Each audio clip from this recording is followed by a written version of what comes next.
내려놓으면 나중에 이 자산을 너무 일찍 나누지 마십시오. 혹시 이런 생각을 해본 적 있으신가요? 이제 나도 나이가 꽤 되었으니 재산을 자식들에게 미리 넘겨줘야 하지 않을까? 지금 도와주면 아이들도 편할 텐데. 어차피 줄 거라면 내 손으로 미리 나누고 홀가분하게 살아가는 것이 낫지 않을까? 이런 고민은 칠순을 넘긴 분들이라면 한 번쯤은 깊게 떠올려 보았을 것입니다. 자식을 위해 평생을 희생하며 살아온 삶. 이제는 그들에게 마지막으로 도움이 되고 싶은 그 마음. 그 마음 얼마나 따뜻하고도 숭고한지요. 하지만 저는 오늘 여러분께 분명히 말씀드리고자 합니다. 70세 이후에는 절대로 자산을 미리 나누지 마십시오. 왜일까요? 그 이유는 단순히 재산 때문이 아니라 삶의 주도권 때문입니다. 이유 1. 우리의 시간은 생각보다 깁니다. 발등에 불이 떨어져야 낀다는 속담이 있지요. 하지만 노년지의 불은 단순히 발등만 태우고 끝나지 않습니다. 그 불은 지구도 고요하게, 때론 아주 은근하게 타오릅니다. 우리는 지금 100세 시대를 살아가고 있습니다. 70세는 끝이 아니라 오히려 새로운 30년 인생의 출발점입니다. 그런데 이 집 여정을 자산 없이, 여유 없이 시작한다면 어떨까요? 갑작스러운 정한, 예기치 못한 지출, 외로움과 고립감. 그 모든 것을 스스로 견딜 수 있는 기반이 없다면 누구에게 기대어 살아야 할까요? 여러분, 진정한 초도는 내가 나를 돌볼 수 있는 힘을 남겨두는 데서 시작됩니다. 아이를 위해 모든 걸 메워주는 부모보다 자기 몫을 지키며 우아하게 노년을 살아가는 부모를 아이들은 더 깊이 존경하게 됩니다. 이유 2. 미리 준 재산이 자녀에게 축복이 된다는 보장은 없습니다. 얼마 전 충북 진천에 사는 75세의 윤정이 여사를 만난 적이 있습니다. 3년 전 큰아들이 찾아와 눈물을 흘리며 말했습니다. 엄마, 사업을 시작하려면 자금이 필요해요. 마지막으로 한 번만 도와주세요. 심지어 며느리까지 함께와 무릎을 꿇고 부탁했죠. 그 모습에 가슴이 저려온 윤 여사는 자신의 전 재산 중 거의 90%에 해당하는 금액을 아들에게 넘겼습니다. 처음 몇 달간은 감사의 인사를 자주 받았지만 1년이 지나자 아들은 점점 연락이 뜸해졌고 2년째 되는 날은 아내의 기민을 가겠다는 말만 남긴 채 떠났습니다. 남은 건 통장 잔액 몇만 원과 키 큰 후회뿐이었습니다. 여러분, 아무리 사랑하는 자식일지라도 돈은 관계를 바꾸는 힘이 있습니다. 그들이 어려움 속에서도 스스로 일어설 수 있는 용기를 키우게 하십시오. 그들에게 모든 것을 미리 건네주는 순간 우리 스스로는 그 삶의 지도를 잃어버리게 되는 것입니다. 이처럼 재산을 지키는 일은 욕심의 문제가 아닌 지혜의 문제입니다. 하지만 여기서 끝이 아닙니다. 재산만큼이나 혹은 그보다 더 중요한 또 다른 실수가 있습니다. 그것은 바로 미리 나눈 재산, 되돌릴 수 없는 후회의 문이다. 인정이 여사의 사례에서 마음이 무거워졌던 우리에게 또 하나의 안타까운 이야기를 전해주신 분이 있습니다. 경남 창원에 사는 박인호 어르신, 올해로 81세이신 그분은 이렇게 말씀하셨습니다. 결국엔 집을 담보로 대출을 받아 아들 사업에 5억 원을 지원했지요. 그런데 사업은 실패했고 결국 제가 뒷담위에 앉게 되었습니다. 연금으론 이자도 감당할 수 없어 매일을 불안 속에서 보내고 있습니다. 그분의 목소리는 담담했지만 그 안엔 억누른 눈물이 흐르고 있었습니다. 이야기를 들으며 저도 모르게 가슴이 먹먹해졌습니다. 그 순간 노자의 가르침이 떠올랐습니다. 과유불급, 과유불급. 지나침은 모자람만 못하다. 우리는 도와주고 싶은 마음이 사랑이 전부라고 생각하지만 때때로 그 사랑이 잘못된 선택이 될 수 있음을 간과합니다. 무언가를 주는 것은 때론 쉽지만 그것이 관계를 파괴하고 이성을 흔드는 힘이 될 수 있음을 잊지 말아야 합니다. 이유 3. 노후의 진짜 자산은 경제적 독립입니다. 조선 시대의 실학자 정다윤 선생께서는 이렇게 말씀하셨습니다. 부모의 가장 큰 덕은 자녀에게 짐이 되지 않는 것이다. 나이가 들수록 우리는 외롭습니다. 몸이 아프면 병원에 가야 하고 생활비와 약값은 끊임없이 나갑니다. 통계에 따르면 70대 이후의 평균 의료비는 60대의 2배, 50대의 4배에 달한다고 합니다. 노년기에 들어선 우리는 경제적 독립 없이는 단 한 발자국도 마음 편히 내디딜 수 없습니다. 그런데 이런 현실을 모른 채 지금 가진 자산을 모두 나눠준다면 남은 여생은 외로움과 불안 속에서 살아야 합니다. 한 번 건넨 재산은 다시 되돌릴 수 없습니다. 이 점을 누구보다 절실히 깨달은 분이 있습니다. 80대의 가경수 어르신, 10명이 넘는 자녀들에게 집과 논, 가게까지 모두 나눠주셨습니다. 그로부터 10년이 흘렀을 때 그는 이렇게 말했습니다. 그때는 다들 내 앞에서 효자, 처녀였지요. 지금은 병원비가 필요해도 다들 돈이 없다고 발뺌합니다. 예전엔 일주일에 한 번씩도 찾아오더니 이제는 명절에도 얼굴 보기 힘듭니다. 그 말에 깊은 침묵이 흘렀고 그는 덧붙였습니다. 낙엽이 떨어지면 새들도 떠나간다는 말. 그게 진짜인 줄 이제 알았습니다. 맞습니다. 재산이란 단순한 돈이 아니다. 우리 삶을 지탱하는 지렛대입니다. 그것을 지키는 일은 탐욕이 아니다. 존엄을 지키는 선택입니다. 이유 4. 자녀의 진짜 성공을 위해서도 부모의 독립은 필수입니다. 맹자께서 말씀하셨습니다. 어부에게 매번 고기를 주는 것보다 고기 잡는 법을 가르쳐주는 것이 낫다. 지금은 자녀를 도와주는 것이 과연 그들의 자리에 진정한 도움이 될까? 어쩌면 부모의 지나친 지원은 자녀가 고통 속에서 배우고 일어설 기회를 빼앗는 것일지도 모릅니다. 진정으로 사랑한다면 그들에게 당장의 안정보다 자립할 수 있는 힘을 길러주는 것이 맞지 않을까요? 여러분, 자녀들은 부모의 말보다 살아가는 모습을 통해 더 많은 것을 배웁니다. 부모가 노년에 단단하게 살아가는 모습, 자신을 돌보며 지혜롭게 소비하며 스스로의 일상을 주체적으로 살아가는 태도, 그것이야말로 자녀에게 물려줄 수 있는 가장 값진 유산입니다. 이제 우리는 첫 번째 가르침을 통해 깨달았습니다. 자산은 삶의 도구이지 사랑의 대체물이 아니다. 그럼에도 불구하고 여전히 우리를 무겁게 짓누르는 또 다른 것이 있습니다. 그것은 바로 남의 시선입니다. 주변 사람들의 말 한마디에 우리의 삶의 방향이 흔들리고 있지는 않나요? 이제 두 번째 이야기로 넘어가겠습니다.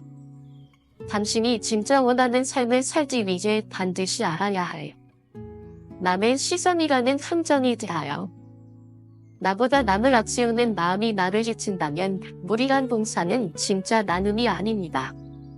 사랑하는 여러분, 이제 7승, 8승을 넘기고 인생이 깊은 강을 건너는 우리에게 가장 소중한 것은 무엇일까요?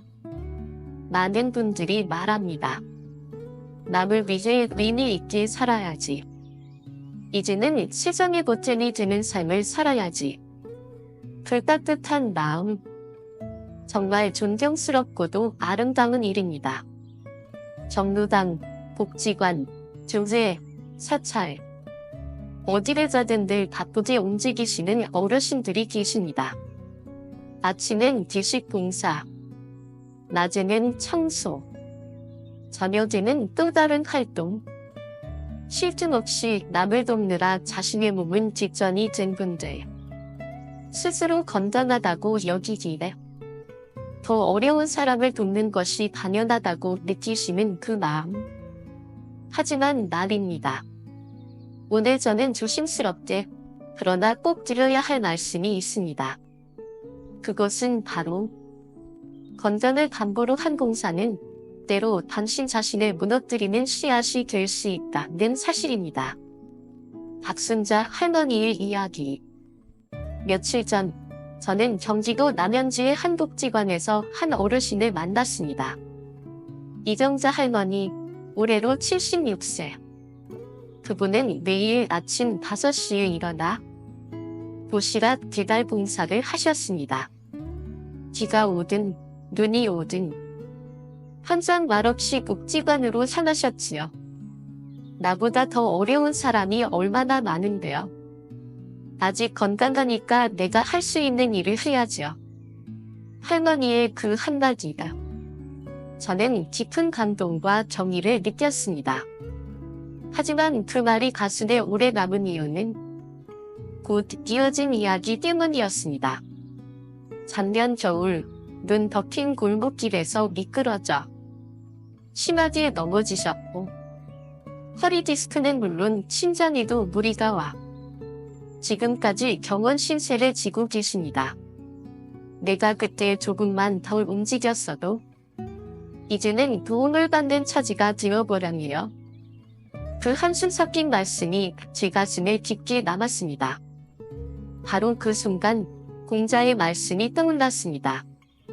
실신이 곧 지시다. 스스로를 다스리는 것이야말로 세상을 이롭게 하는 길이다. 노자 또한 말했습니다. 자신을 지키지 못하는 자다. 어찌 타인을 돕겠는가? 우리 민속 속담에도 이런 말이 있습니다. 숟가락 젓가락도 궁합이 맞아야 한다. 맞습니다. 나의 상태와 상황이 조화를 이루어야 비로소 그 봉사가 진정한 나눔이 될 수 있습니다. 봉사에도 경지가 필요하다. 건강이 허락하는 만큼만 하십시오. 70세 이후에는 체력이 생각보다 빠르게 떨어집니다. 젊은 날처럼 움직이다간 큰 부상으로 이어질 수 있습니다. 봉사는 나눔이지만 무리는 짐이 됩니다. 내가 아프면 결국 그 짐은 내 가족에게 넘어갑니다.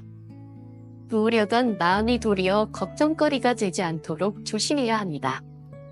봉사에도 때와 장소가 있습니다. 시력 시간, 혹석이나 혹한기, 혹은 늦은 밤의 봉사는 노년기에는 특히 위험합니다.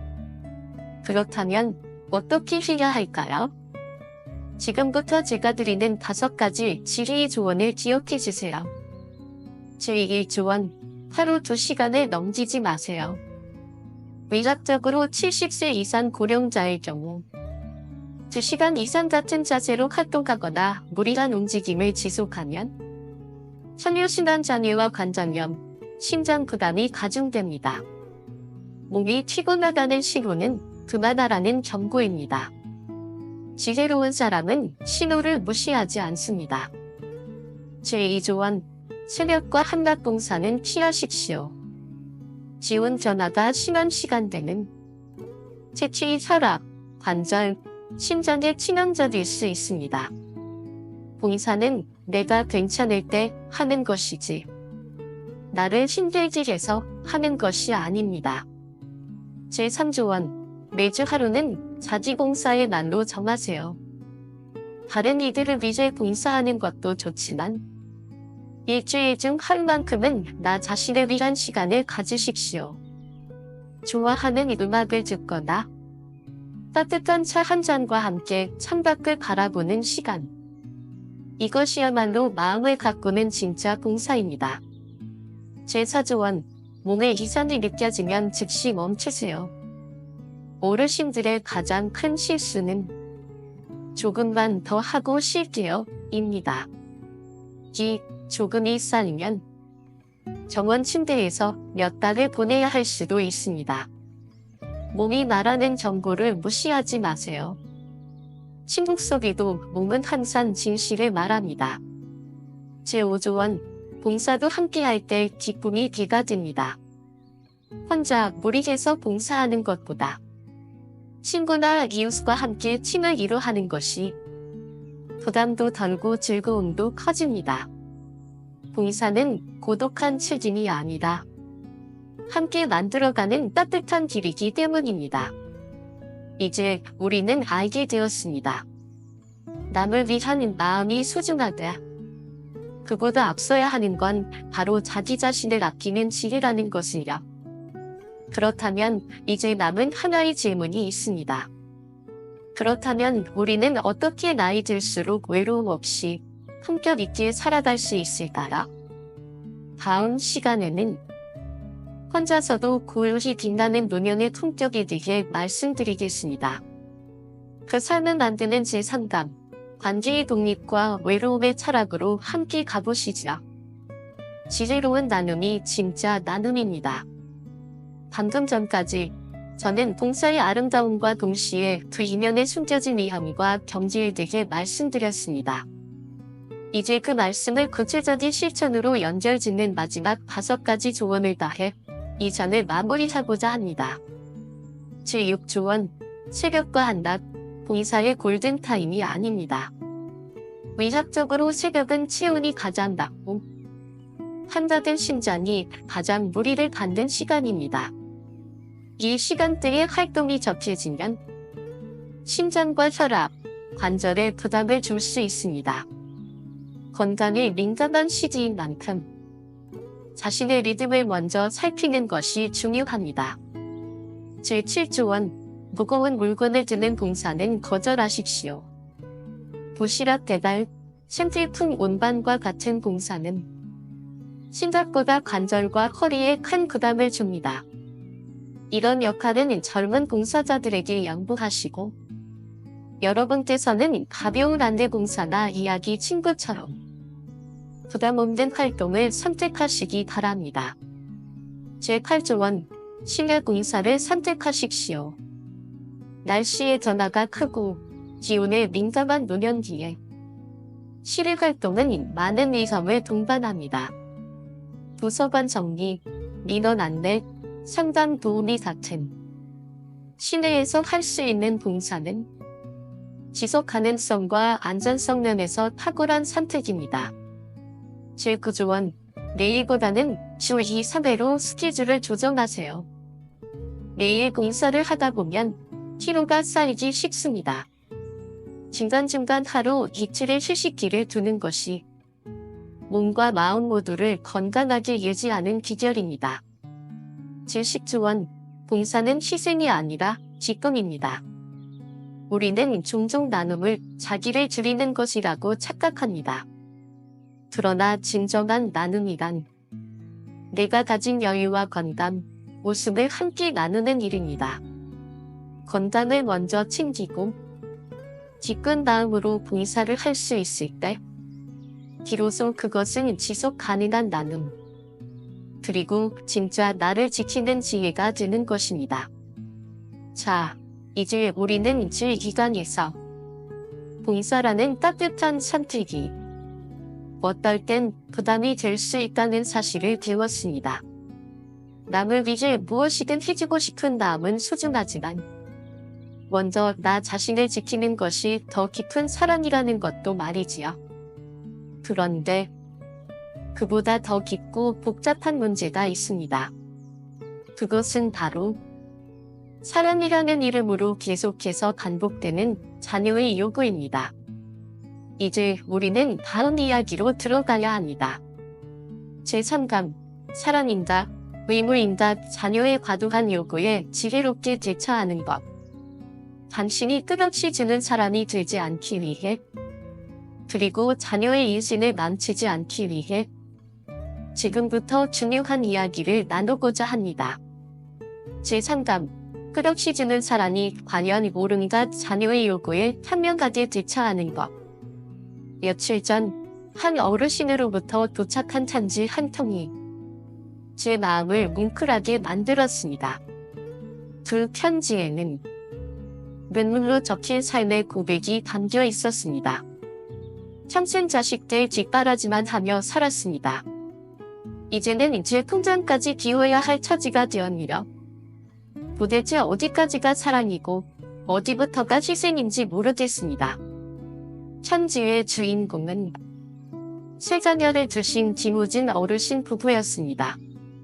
큰아들은 상업의 시트이며 거액의 빚을 지고 부모님께 도움을 요청했고 작은 아들은 이혼 후 재기를 위해 10억원을 요구를 했으며 막내딸은 천주의 유학비를 달라며 울며 매달렸습니다. 다들 내 자식이라 거절할 수가 없었지요. 하지만 다 들어주고 나니 저와 아내는 앞으로 어떻게 살아야 할지 모르겠습니다. 매일 밤 잠을 이루지 못하고 눈물만 흘립니다. 이 말씀을 읽으며 저는 마음 깊은 곳에서 묵직한 고통을 느꼈습니다. 부모는 언제나 자식 편입니다. 조금만 힘들어 보여도 자신의 것을 주고 없는 것도 만들어서 주려 하지요. 그런데 그 사랑이 과연 언제나 좋은 결과만을 가져올까요? 공자는 말했습니다. 자식 사랑에도 법도가 있다. 과하면 독이 되고 모자라면 상처가 된다. 맹자는 더욱 단호하게 말했습니다. 고기를 주는 것보다 고기 잡는 법을 가르쳐라. 그렇습니다.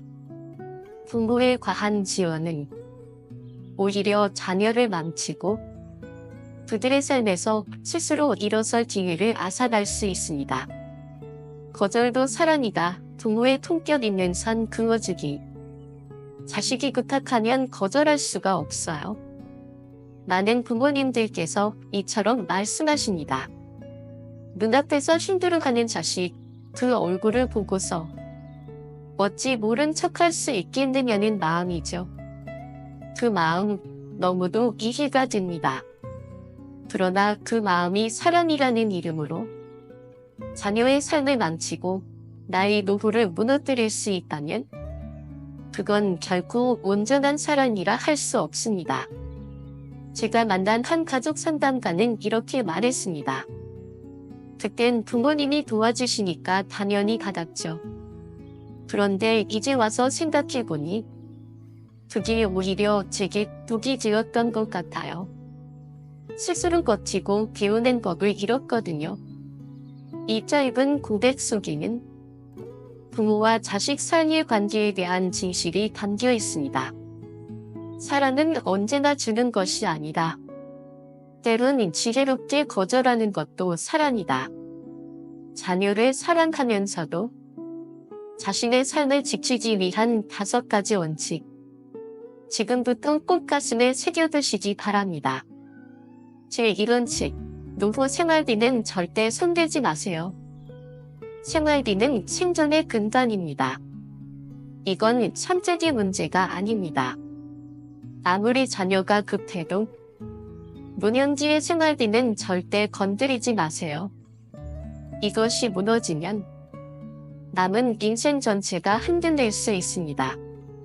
제2원칙. 대출보증은 결코 사지 마세요. 사업 자금이든 빚 상환이든 정부의 보증은 자녀가 실패했을 때 당신의 산전체를 파산으로 몰고 갑니다. 한 번만, 이번만이라는 말에 마음이 약해질지 몰라도 그 결과는 너무나도 가혹할 수 있습니다. 제3원칙. 손주 교육비는 자녀의 책임입니다. 유학비, 사교육비. 그 모든 건 자녀가 감당해야 할 몫입니다. 부모님은 당신의 건강, 병원비, 돌봄자금에 집중해야 합니다. 미래를 위해 저축한 돈이 지금 한순간의 감정으로 사라지지 않도록 하세요. 제3원칙. 이혼 후 재기자금은 지원하지 마세요. 자녀가 성인이라면 그들의 선택에는 그들 스스로 책임져야 할 몫이 따릅니다. 이혼이든 재혼이든 그 인생은 부모의 책임이 아닙니다. 제5원칙, 사돈 집안의 문제에 개입하지 마세요. 체면이나 가문이라는 말에 흔들릴 필요 없습니다. 사돈의 집안, 며느리의 부모님, 사위의 형제, 이 모든 관계는 선을 그어야 합니다. 그렇지 않으면 내 인생이 타인의 인생의 뒷받침으로 소모되고 맙니다. 자녀의 요구를 거절할 때는 마음이 아플 수 있습니다. 그러나 그 순간에도 부모로서의 품격과 진심을 담은 말 한마디는 자녀의 마음을 충분히 움직일 수 있습니다. 이렇게 말씀해보세요. 얘야, 너희가 힘들 때 도와주지 못해 정말 미안하구나. 하지만 엄마 아빠도 이제 나이가 들어 앞으로 병원비며 생활비 걱정을 하지 않을 수 없는 나이가 되었단다. 우리가 지금 너희에게 해줄 수 있는 건 오직 너희를 위해 기도하는 것뿐이란다. 이 말을 듣고 자녀들이 실망할까요? 오히려 놀랍기도. 그때서야 비로소 자녀들은 부모님의 형편을 진지하게 고민하기 시작합니다. 우리 어른들은 이렇게 말해왔습니다. 부모가 자식 속 썩이는 건 10년, 자식이 부모 속 썩이는 건 평생이다. 이제는 우리가 지혜롭게 거절하는 법을 배울 때입니다. 자식의 요구에는 끝이 없지만 우리의 건강과 통장은 분명 끝이 있습니다. 노자께서도 말씀하셨습니다. 자신을 아끼지 않는 자는 남도 아낄 수 없다. 내가 먼저 무너지면 결국 자녀들에게는 더 큰 짐이 됩니다. 그러니 나를 지키는 것이야말로 자녀를 위한 진정한 사랑입니다. 마무리하며 이제는 나 자신을 위한 시간이 필요합니다. 사랑하는 여러분, 지금까지 우리는 함께 70세 이후 절대로 해서는 안 되는 3가지 실수에 대해 깊이 있게 나누어 보았습니다. 혹시 여러분 마음속에도 그래, 나도 저런 상황이 있었지 하고 떠오르는 장면이 있으셨나요? 우리 모두는 한평생을 자식과 가족을 위해 살아왔습니다. 그러나 이제는 그 모든 걸 내려놓고 나 자신을 위한 시간을 살아가야 할 때입니다. 이제는 누구를 위한 인생이 아니라 내가 빛나는 인생을 살 차례입니다. 그 첫걸음은 바로 내가 행복해야 가족도 행복하다는 단순하지만 위대한 진실을 마음 깊이 깨닫는 것입니다. 지금까지 들려드린 이 이야기가 여러분 가슴에 작지만 반짝이는 지혜의 등불이 되었기를 진심으로 바랍니다. 여러분의 생각은 어떠신가요? 이야기를 들으며 떠오른 감정이나 공감되는 경험이 있으셨다면 댓글에 남겨주세요. 여러분의 진솔한 이야기들과 함께 더 깊고 따뜻한 대화를 이어가고 싶습니다. 구독과 좋아요는 영상 제작에 큰 힘이 됩니다. 앞으로도 여러분의 삶을 위한 조용한 조언, 따뜻한 위로, 지혜의 말들을 꾸준히 전해드리겠습니다. 늘 여러분을 사랑하고 응원합니다. 감사합니다. 다음 영상에서 뵙겠습니다. 끝.